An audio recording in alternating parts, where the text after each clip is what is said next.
इस पर अपडेट्स लेते रहेंगे। और अब बात करते हैं पश्चिम बंगाल की, जहाँ की मुख्यमंत्री साहिबा ममता बनर्जी आज राज्य की जो तमाम इमाम हैं, मुअज्जिन हैं और मुस्लिम समाज के जो प्रतिनिधि हैं उनके साथ बैठक करने वाली है। ममता बनर्जी की पार्टी तृणमूल कांग्रेस जो है उसने संसद में भी वक्फ बिल पर कड़ा एतराज जताया था। बिल पास होने के बाद ममता ने कहा था कि वो इस कानून को पश्चिम बंगाल में लागू ही नहीं होने देंगी। उन्होंने साफ किया कि वो केंद्र की नीति के खिलाफ खड़ी रहेंगी। ममता बनर्जी ने मुस्लिम समुदाय से अपील की कि वो राज्य सरकार पर भरोसा रखें। पश्चिम बंगाल में वक्फ कानून के विरोध में हिंसक घटनाएं हो रही हैं। बड़ी संख्या में हिंदू पलायन करने के लिए मजबूर हैं। बीजेपी समेत विपक्षी दलों ने ममता सरकार पर तुष्टीकरण की राजनीति का आरोप लगाया और ममता बनर्जी से इस्तीफा मांगा गया है।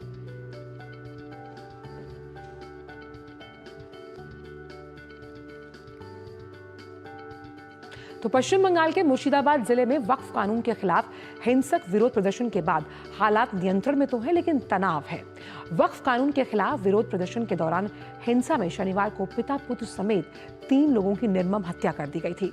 भाजपा ने इन लोगों की याद में आज शहीदी दिवस मनाने का आयोजन रखा है और इस बीच केंद्रीय मंत्री किरेन रिजिजू ने बंगाल की सीएम पर राज्य में हिंसा भड़काने का आरोप लगाया। केंद्रीय मंत्री ने कहा कि एक राज्य की मुख्यमंत्री कैसे कह सकती हैं कि वो अपने राज्य में वक्फ कानून लागू नहीं करेंगी, जबकि वो एक संवैधानिक पद पर बैठी हुई हैं।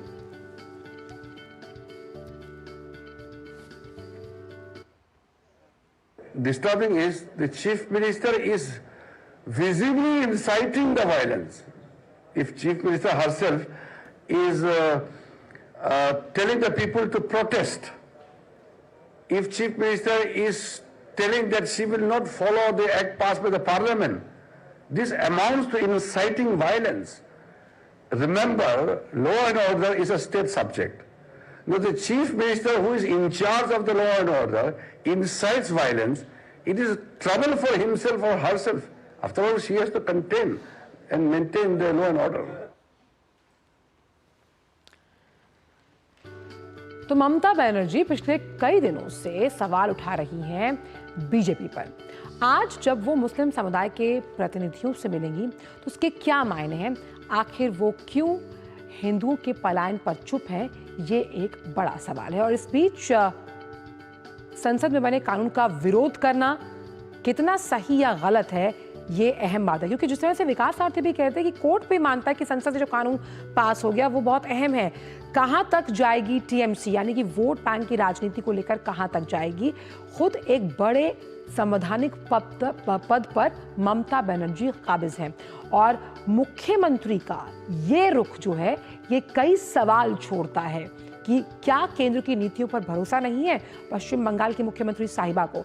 बंगाल में लागू ही नहीं होगा वक्फ का कानून, ये पेच फंसा रही हैं ममता बनर्जी। और आज मुस्लिम समुदाय के साथ मुलाकात का भी कार्यक्रम है ममता बनर्जी का और तमाम जो इमाम हैं, मुअज्जिन हैं, उनसे मुलाकात करने का कार्यक्रम है ममता बनर्जी का। और हालांकि जो हिंसक घटनाएं हुई हैं वक्फ कानून को ना लागू करने के लिए, उस वजह से हिंदू पलायन करें, लेकिन इस सवाल पर ममता बनर्जी ने चुप्पी ओढ़ी हुई है। और मौलवी और मुफ्तियों के साथ इस मीटिंग का अभिप्राय क्या है, इसके क्या दूरगामी परिणाम है, वो देखने होंगे। नए वक्फ कानून में ऐसा कुछ भी नहीं, फिर भी ममता सरकार आखिरकार क्यों डर रही है? मुसलमानों की चिंता है, लेकिन हिंदुओं का क्या, जबकि वो भी वोट देकर आए हैं, आपको वोट दिया और तब आप इस कुर्सी पर काबिज हुई। मुर्शिदाबाद में पिता पुत्र समेत 3 लोगों की निर्मम हत्या कर दी गई थी और वोट बैंक के लिए ये कैसी रक्त रंजित राजनीति चला रही है टीएमसी। मुर्शिदाबाद के जो हालात है, बीजेपी का मानना है, क्योंकि वो ग्राउंड पर देख रही है, वो भयावह हैं और बंगाल में राष्ट्रपति शासन लागू करने की मांग की गई। इसीलिए हाईकोर्ट ने भी हस्तक्षेप किया था, रिपोर्ट मांगी थी। और बंगाल में हिंदू सुरक्षित नहीं है और वहाँ की जो स्थितियां हैं जो दिखाई जा रही हैं वो नहीं बल्कि बेहद नाजुक है।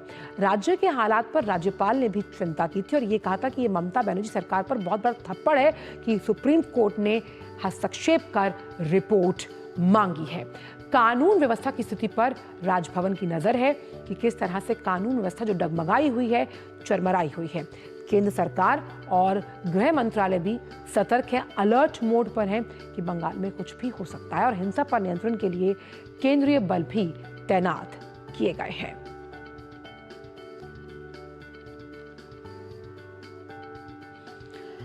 और इस बीच राष्ट्रीय मानवाधिकार आयोग एनएचआरसी की एक टीम पश्चिम बंगाल के मुर्शिदाबाद जिले में हुई हिंसा की जांच के लिए इलाके का दौरा करेगी। टीम जो है वो 3 सप्ताह के भीतर आयोग को अपनी रिपोर्ट सौंपेगी। ये फैसला वक्फ कानून के विरोध में हुई हिंसा के बाद लिया गया, जिसमें 3 लोगों की मौत हुई, कई और जख्मी। आयोग ने यह फैसला मानवाधिकार उल्लंघनों की शिकायतें मिलने के बाद किया। आयोग ने एक बयान जारी कर बताया कि मुर्शिदाबाद में हुई हिंसा के दौरान मानव अधिकार के उल्लंघन की कई शिकायतें उन्हें मिली। आयोग ने इसके लिए एक टीम का गठन किया जो हिंसा के कारण, प्रशासन का रिएक्शन, प्रभावित लोगों की स्थिति की जांच करेगा। ये टीम स्थानीय अधिकारियों, पुलिस, पीड़ित, गवाहों से बातचीत करेगी ताकि तथ्यों का सटीक आकलन किया जा सके।